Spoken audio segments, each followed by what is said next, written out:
Good morning. We will be doing questions 71 and 72. So let's get started. Question 71 says,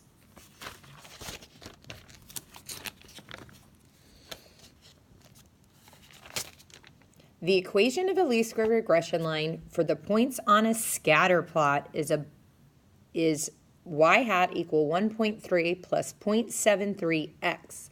What is the residual for 0.4, 7? So great question, very straightforward. If you missed this question, you should take some notes. Y hat is equal to a plus bx, and a is the intercept and b is the x. So you don't have to, but it's kind of cool. You could sketch this so we know that the intercept is 1.3 and the slope is a little less than 1. And that does look like it hovers around these points. Now it's saying find the residual for this point for 7. So the residual is the distance from the line to the point. So it looks like the residual is definitely positive, and all my choices are positive. It also appears that it's about 2 to 3 blocks up. So I'm really just kind of debating between A and B. So what is the residual? Well, like the formula Z is equal to A minus P over S, or AP statistics, the residual is just this top part. So if you want to copy this formula, this one you have to memorize, the residual is A minus P. So the actual value we got in the coordinate was 7, because the coordinate was 4, 7. And the predicted value is whatever we get from the least square regression line by plugging it in. So if you look at this, y hat is 1.3 plus 0.73x. If we plug in 4 for the x, crunch that in your calculator, we get 4.22. So when I subtract 7 minus 4.22, you can notice that's just that distance, and I get the answer, 2.78. Great, very straightforward question. Next question, a little bit less straightforward. So let's take a look. The question states that the distribution of the weights of loaves of bread in a bakery are approximately normally distributed. So immediately I'm going to make a bell curve. And I notice that they tell me that 10%, and so all that means is that the area under the curve to the left of that value, and that value is 15.34, the area under the curve is 10% of the whole area. So that's why I shade that in. So 10% of all the area under that curve looks about like that, and we know that the value is 15.34.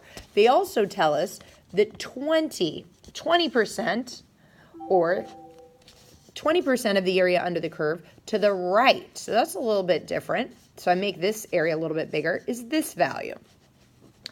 Now you learned how to do this in Algebra 2. It's a lot of algebra. So let me show you what that looks like.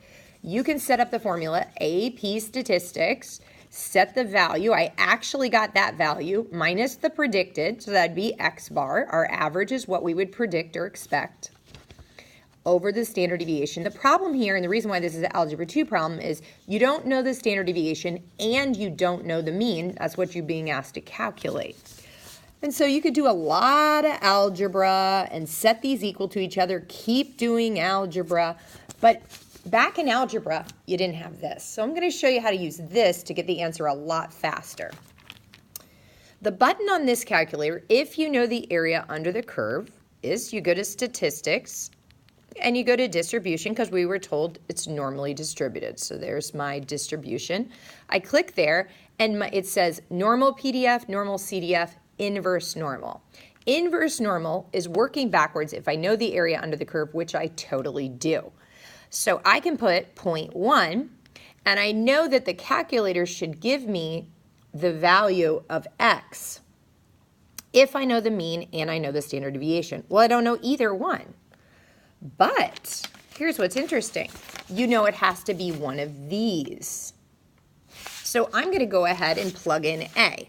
What would be the area under the curve? Well, excuse me, if the area under the curve is 10% or 0.1, And I'm going to plug in A. So A says 15.82, and the standard deviation is 0.48, and I'm going to hit enter.